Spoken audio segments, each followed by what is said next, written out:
할렐루야. 주의 성령께서 오늘 이 시간에 우리 모두에게 은혜 주시기를 원합니다. 오늘 함께 나누고자 하는 말씀의 제목은 처녀에게서 나신 예수님이라는 제목이며, 본문은 마태복음 1장 18절에서 25절까지의 말씀입니다. 기독교 진리 가운데에 가장 도전을 받는 것 가운데 하나가 예수님의 동정녀 탄생입니다. 동정녀란 결혼하지 아니한 처녀를 의미하지요. 사람이 이 세상에 태어나는 것은 남녀의 생식적인 방법에 의하여 태어나는데, 그런 방법이 아닌 처녀에게서 태어났다는 것은 도저히 이해하거나 받아들일 수 없는 일일 것입니다.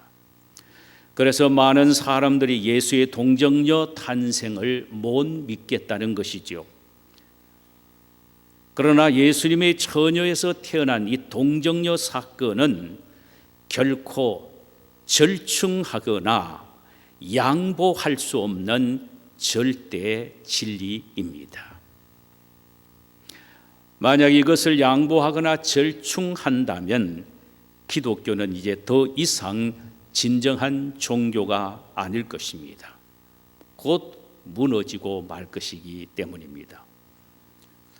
그러므로 우리는 기독교 진리 가운데 가장 중요하다고 생각되어지는 예수님이 동정녀에게서 태어나셨다는 이 진리를 목숨을 걸고 지켜야 합니다. 그 이유는 성경이 그렇게 말씀하고 있기 때문입니다. 그리스도인들의 신앙과 삶은 성경이 요구하는 것을 믿어야 하고, 성경이 요구하는 곳까지 가는 것이 바로 그리스도인들의 신앙과 삶입니다. 그렇다면 먼저 예수님의 동정녀 탄생에 대한 성경적 증거를 찾아보도록 하십시다. 첫째로는 구약 창세기 33장 15절입니다. 구약의 창세기 3장 15절입니다. 먼저 14절을 보면은 이런 말씀이 기록이 되어 있지요. 여호와 하나님이 뱀에게 이르시되 내가 이렇게 하였으니 내가 모든 가축과 들의 모든 짐승보다 더욱 저주를 받아 배로 다니고 살 동안 흙을 먹을지니라.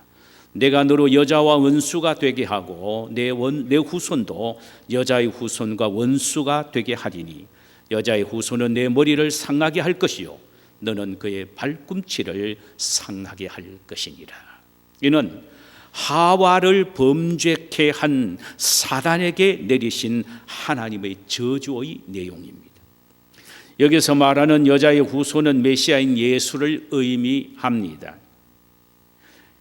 인류의 메시아인 예수가 오셔서 사단의 머리를 밟으심으로 사단의 종이 되었던 모든 인간에게 구원이 미치게 될 것을 예언한 말씀이죠. 그런데 우리가 여기에서 잊어버리지 말아야 할 하나가 있습니다. 그것은 바로 예수님의 동정녀 탄생을 예언해 주고 있는 결정적인 증거가 되는 것인데, 바로 단어 하나, 여자의 후손이라는 단어입니다. 성경은 모든 인간을 아담의 후손이라고 말을 하지요.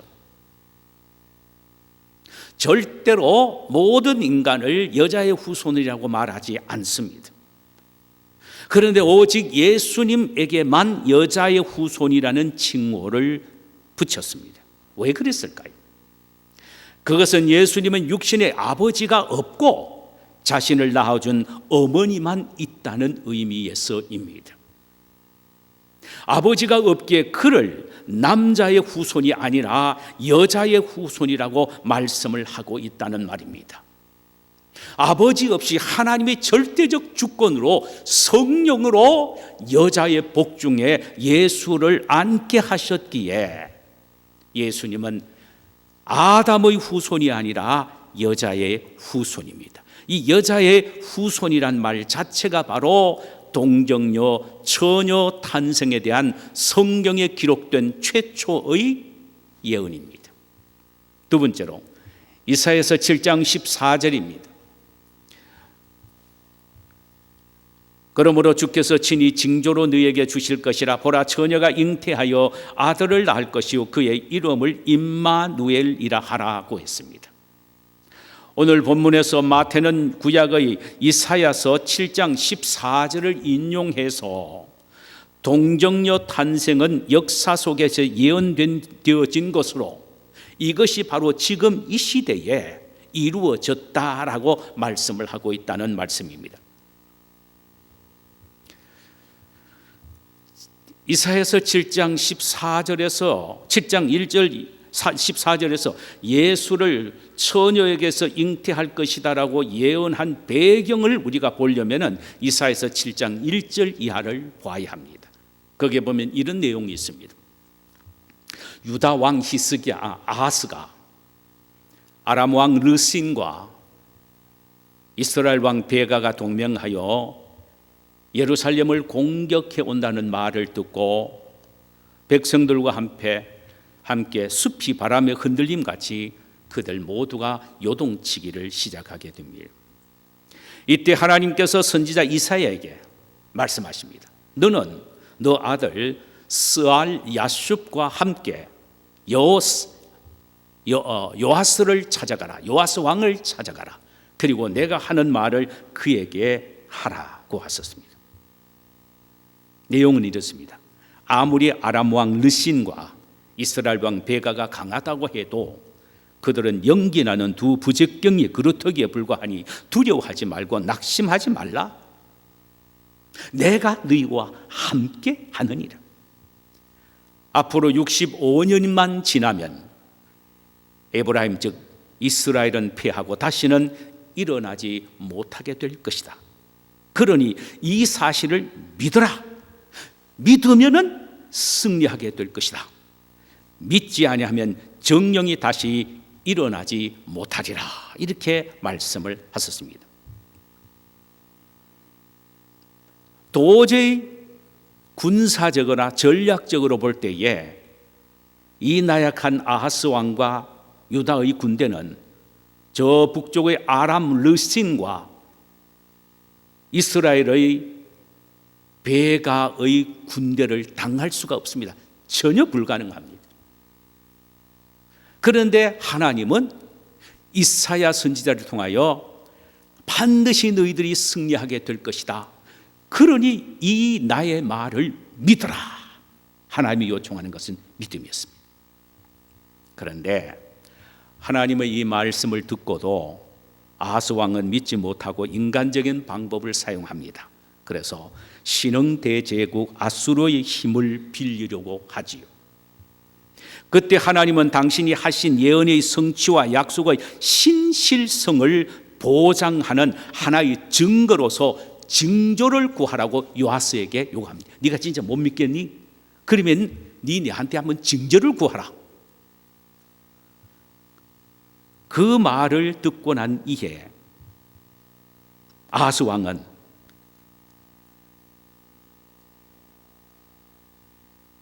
꼼수를 씁니다. 그 꼼수가 뭐냐 하면은 나는 여호와를 결코 시험하지 않겠노라. 그게 무슨 시험입니까? 믿어라 하면 믿으면 되는 건데 믿음이 생기지 않으니까 궤변을 피웁니다. 그래서 나는 그것 가지고 여호와를 시험하지 않겠노라. 라는 핑계를 댑니다.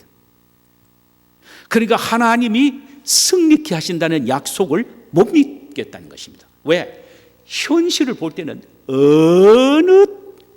어느 모로 보나 불가능하기 때문에 그렇게 말한 것이에요.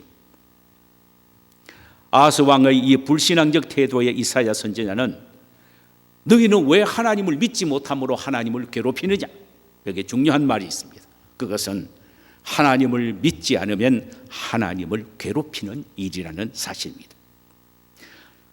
기다리시던 하나님은 아하스 왕의 이런 미원적인 불신앙적 행위에 더 참을 수가 없으셔서 친히 당신이 베푸실 징조를 아예 자신이 아하스 왕에게 제안을 합니다.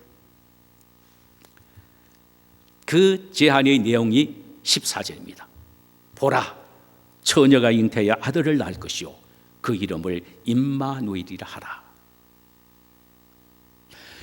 지금 아하스 왕이 당하고 있는 이 어려운 상황, 이 상황 속에서 승리할 수 있는 것은 마치 처녀가 잉태하여 아들을 낳는 것과 같은 전혀 불가능한 상황이라는 의미처럼 생각이 되어진다 이 말이죠.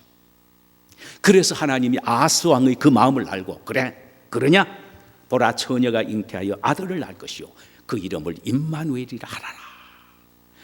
이 사실을 믿으라는 것입니다. 일방적으로 징조를 보여주면서 이 사실을 믿어라. 설에 의하면은 당시 아하스 왕은 자식이 없었다고 합니다. 그의 아내는 아이를 낳지 못하는 석여와 같았다고 합니다. 그런데 하나님은 처녀가 아기를 낳듯 전혀 불가능한 자신의 아내를 통하여 아들을 낳게 될 징조를 주시겠다는 것입니다.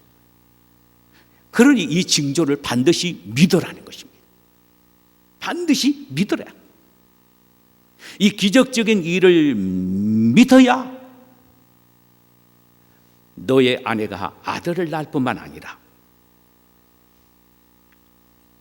아람과 이스라엘의 르신과 베가를 이길 수 있게 된다는 것입니다. 결국은 아하스 왕이 하나님의 이 징조의 말씀을 아멘 하고 믿음으로 받아들이게 됩니다. 그 순간 아기를 낳지 못하는 아내가 아들 히스기야를 낳게 되지요. 그리고는 아람과 이스라엘의 연합군을 당당하게 물리쳐 이기게 됩니다. 마태는 인류의 구세주인 메시아가 동정녀에게 탄생하신 것에 대한 아주 구체적인 예표로 바로 이사야를 통하여 아하스 왕에게 주신 말씀인 처녀가 잉태하여 아들을 낳으리니 그 이름을 임마누엘이라 하리라는 이 말씀을 인용해서 설명하고 있는 것입니다. 마태는 유다의 아하스 왕의 처녀에게서 아이가 태어나리라는 만화 같은 하나님의 징조를 믿었을 때에 아들 히스기야를 얻고 르신과 베가에게서 구원을 얻듯이 모든 인류는 도저히 이해할 수 없는 예수의 동정녀 탄생을 믿을 때 구원을 얻게 된다는 사실을 말씀하고 있단 말입니다. 그러므로 동정녀 탄생은 구약 이사야서 7장 14절에 분명하게 예언되어 있는 그대로 이루어진 사건에 불과합니다. 세 번째로 마리아와 요셉의 반응이 예수의 동정녀 탄생이 역사적인 사건임을 증명해주고 있습니다.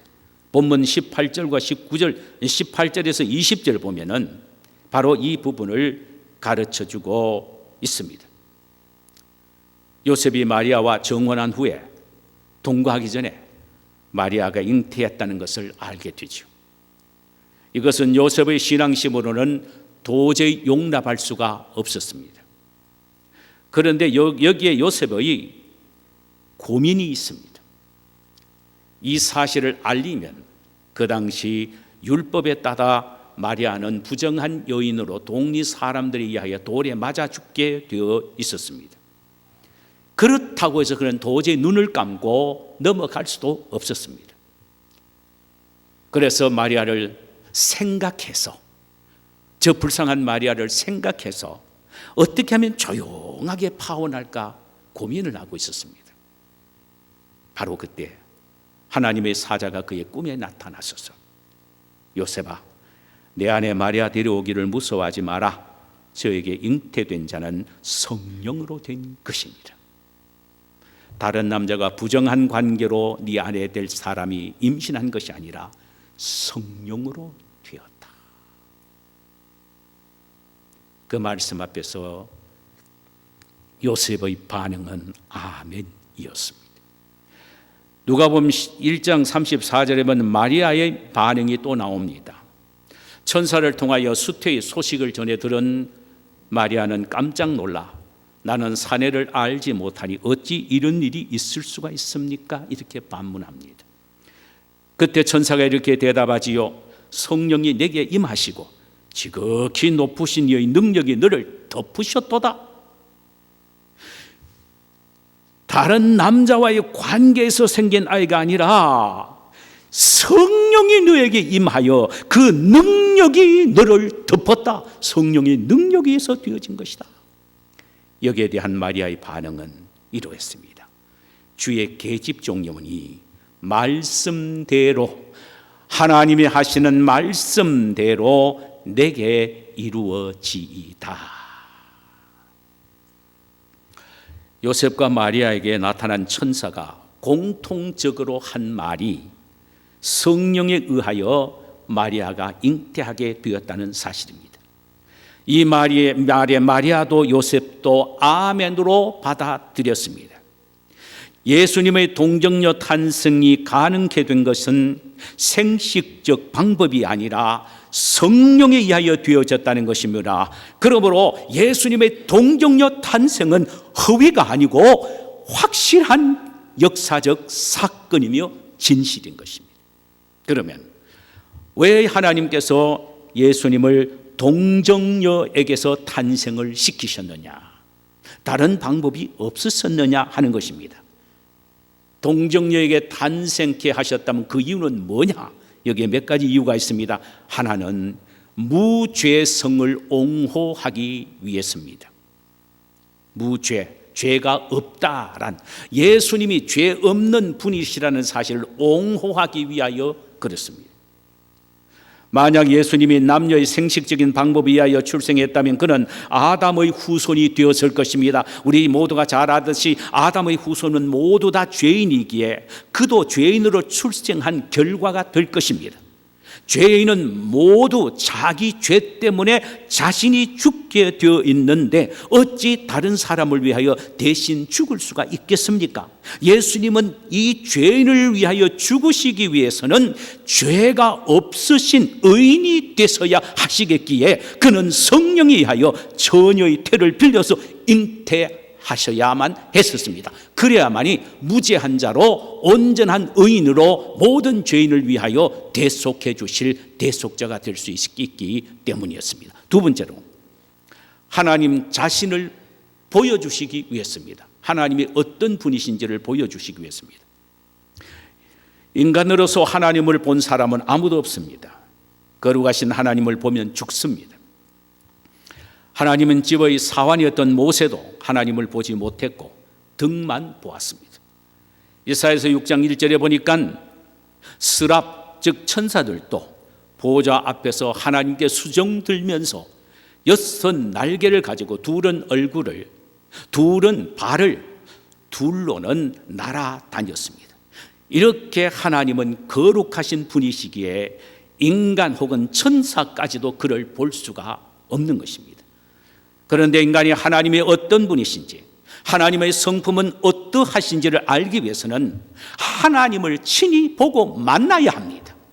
그래야만 하나님을 바로 알고 그분을 닮을 수가 있기 때문이죠. 그래서 하나님은 구약시대에는 말씀으로 자신을 계시하셨으나 신약에서는 아예 자신이 육신의 몸을 입고 예수 그리스도를 통하여 이 세상에 직접 오셔서 인간과 만나시고 인간에게 말씀하시고 인간에게 보이시고 인간과 함께 교제를 나누시고 함께 기거하셨던 것입니다. 그래서 거기에서 하나님이 어떤 분이시다, 하나님은 어떤 능력을 가지고 계신 분이시라는 하나님 자신을 발견하게 된 것입니다. 예수님을 통하여 하나님 자신을 보여주셨단 말입니다. 이에 대한 하나의 신뢰를 요한복음 14장 8절에서 발견하게 되는데, 어느 날 빌립이 예수님에게 찾아와서 선생님, 하나님 아버지를 우리에게 보여주시옵소서 이렇게 요청했을 때 예수님은 단호하게 다음과 같이 말씀하셨어요. 나를 본 자는 아버지를 보았거늘 어찌하여 너가 아버지를 보이라 하느냐라고 하셨지요. 이 말씀을 통하여 발견할 수 있는 것은 우리는 예수 그리스도를 통하여 하나님을 볼 수 있다라는 것입니다. 하나님의 생각과 하나님의 마음과 하나님의 성품을 그리스도 예수를 통하여 발견하게 된다라는 사실입니다. 하나님은 자신을 보여주시기 위하여 자신과 동일한 본체이신 예수 그리스도를 처녀의 태를 이용하여 이 세상에 보내신 것입니다. 그래서 하나님과 늘 깊은 교제와 사랑을 나누기 위해서입니다. 이 세 번째로 크게 생각해 볼 것은, 그렇다면 동정녀 탄생이 우리에게 오늘날 주시는 메시지가 뭐냐 하는 것입니다. 도대체 예수님이 처녀의 몸에서 탄생하셨다는 이 사실이 우리에게 주시는 메시지가 뭐냐 하는 것입니다. 첫째로는 절대 믿음과 절대 순종을 요구하고 계신다는 것입니다.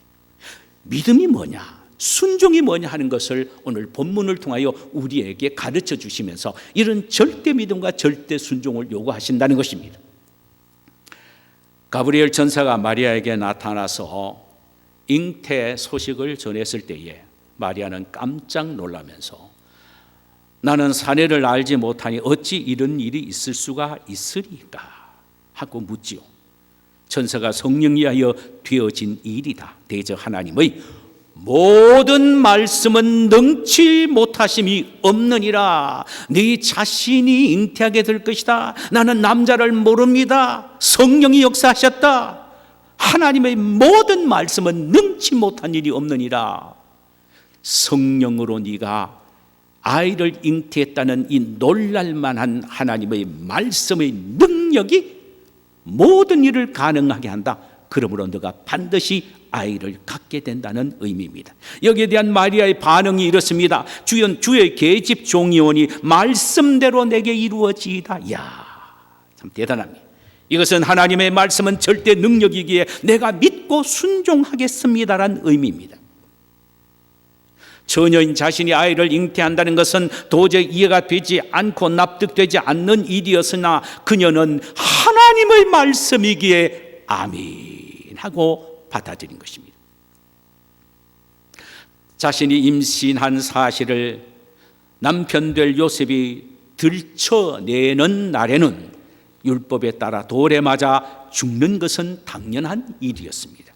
그러나 하나님의 말씀이라면 순종하다가 죽겠습니다라는 마음으로 아멘 한 것입니다. 이것이 바로 믿음이라는 것입니다.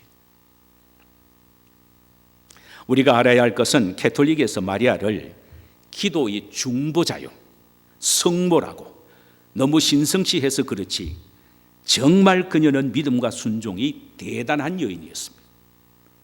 믿음의 조상 아브라함이 너의 본토 친척 아비 집을 떠나 내가 네게 지시할 땅으로 가라는 하나님의 말씀을 믿고 떠난 것도 대단한 믿음과 순종이지만 마리아의 믿음과 순종은 아브라함을 능가한다고 해도 과언이 아닙니다.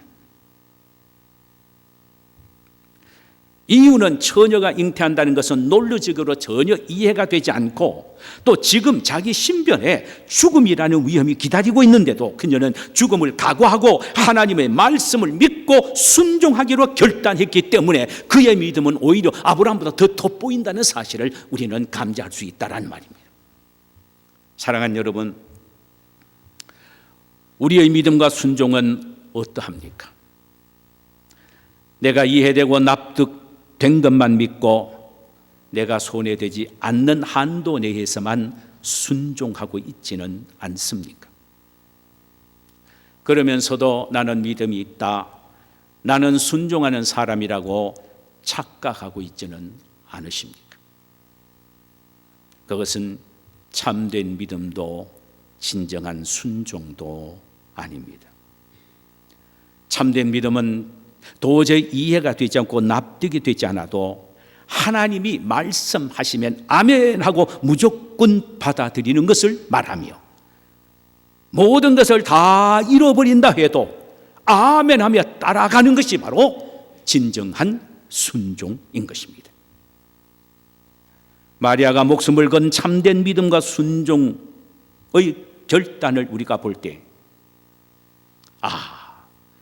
그런 믿음과 순종이 있었기에 인류의 메시아가 된 예수님이 탄생할 수 있는 그릇이 될 수 있었구나 하는 것을 깨닫게 됩니다.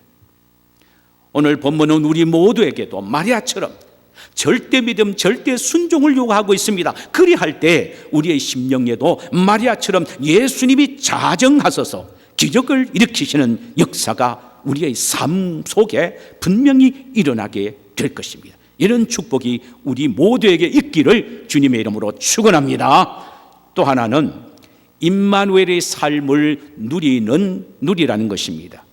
구약에는 하나님의 말씀으로만 하였으나 신약에는 하나님의 육신의 몸을 입고 이 세상에 오셨지요. 왜냐하면 임마누엘이 되시기 위해서였습니다. 임마누엘이란 말은 하나님이 우리와 함께 계신다라는 의미입니다. 하나님이 우리와 함께 계시기 위하여 예수님이 이 세상에 처녀의 몸을 빌려서 오신 것입니다. 그는 인간이 되시어 인간과 함께 먹고 마시고 기거하시면서 인간이 당하는 모든 인간고를 친히 체휼하셨습니다. 이 주님이 오늘도 우리와 함께 하셔서 우리의 인간고를 이해하시고 우리를 위로하시며 도우시는 것입니다. 뿐만 아니라 우리의 삶의 전 영역에서 우리와 늘 함께 하시는 것입니다. 여러분, 하나님이 우리와 함께 하신다는 것은 정말 흥분되는 일이 아닙니까? 그것도 잠깐만이 아니라 영원토록 말입니다. 마태복음 28장 20절에 볼지어다 내가 세상 끝날까지 항상 너희와 함께 있으리라. 하나님은 이 시간 우리에게도 말씀하십니다. 나는 임마누엘의 하나님이다. 나는 네 고통과 슬픔의 현장에 함께한다. 너희 인간고를 친히 알고 함께 아파한다. 너가 비록 죄를 범했다 해도 나는 결코 너를 포기하지 않는다. 나는 너를 도와주리라. 우리 모두는 이 주님의 음성을 듣게 되시기를 바랍니다. 여러분, 임마누엘의 신앙이 나의 인생을 끌고 간다는 사실을 알아야 합니다. 사탄의 최고의 작전은 하나님이 우리에게서 떠났다란 이 얄팍한 속임수입니다. 그러나 우리는 다윗처럼 고백할 수 있어야 합니다.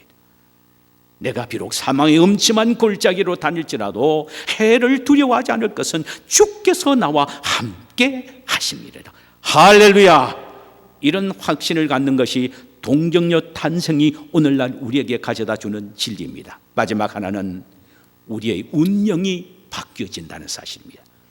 누가복음 1장 46절에 49절에 보면은 마리아가 이르되 내 영혼이 주를 찬양하며 내 마음이 하나님 내 구주를 기뻐하였으면 그의 여종의 비천함을 보셨음이니라. 보라 이제후로는 만세의 나를 복이 있다 일컬이리로다. 능하신 이가 큰 일을 내게 행하셨으니 그 이름이 거룩하심이요. 비천한 마리아가 동정녀 탄생 순간 만세에 복이 있는 여자 여인으로 운명이 완전히 바뀌어졌다는 말씀입니다. 이는 그리스도 예수의 동정녀 탄생은 비천한 모든 인간들에게 만세에 복이 있는 복의 근원이 되는 길을 열어놓으신 현장이 되었다라는 말씀입니다. 지금은 아기 예수가 아니라 우리의 구주가 되신 예수가 내 마음의 주인으로 계시면 약한 내가 강한 자로, 천한 내가 귀한 자로, 패배자인 내가 승리자로 나의 운명은 바뀌어지게 될 것입니다. 사랑하는 성도 여러분, 이 진리에 확신하시고 모두 다 이 진리 가운데 승리하는 복의 근원의 축복을 받는 우리 모두가 되시기를 주님의 이름으로 축원합니다. 자, 우리 시간에 찬송 한 장 부르십시다.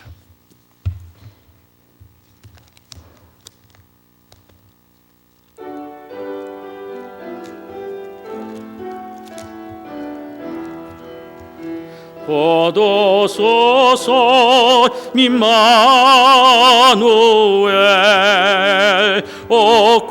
구하소서 이스라엘 그 포로 생활 고달파 메시아 기다립니다.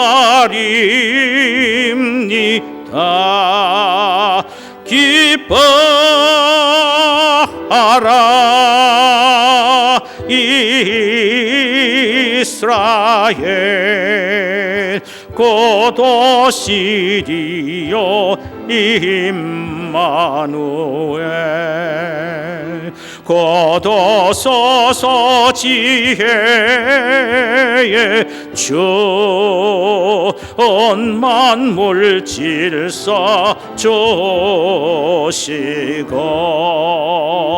참 진리의 길 보이사 갈 길을 인도하소서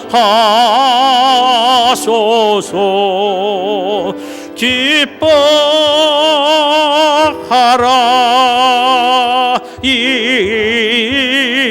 이스라엘 고도시리요 임마누엘 거둬서서 소망의 주 만백성 한맘 참 부리론 시기와 분쟁 없애고 참 평화 채워 주소서 기뻐하라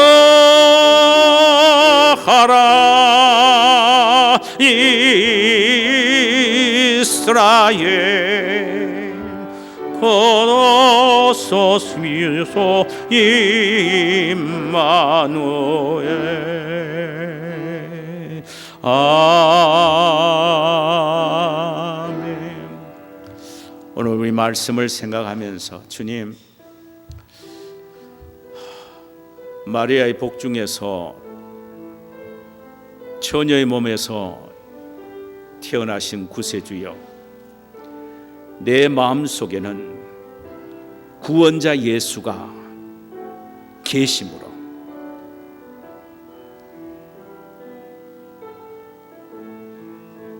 내 운명이 바뀌어지고 내 삶 속에 능력과 기적이 나타나며 큰 역사를 이루는 도구로 쓰임받는 운명이 바뀌어지는 내가 되게 하옵소서라고 우리 함께 기도드리십시다. 걸어가신 주님 감사합니다. 오늘 우리에게 이 귀한 말씀을 주심을 감사합니다.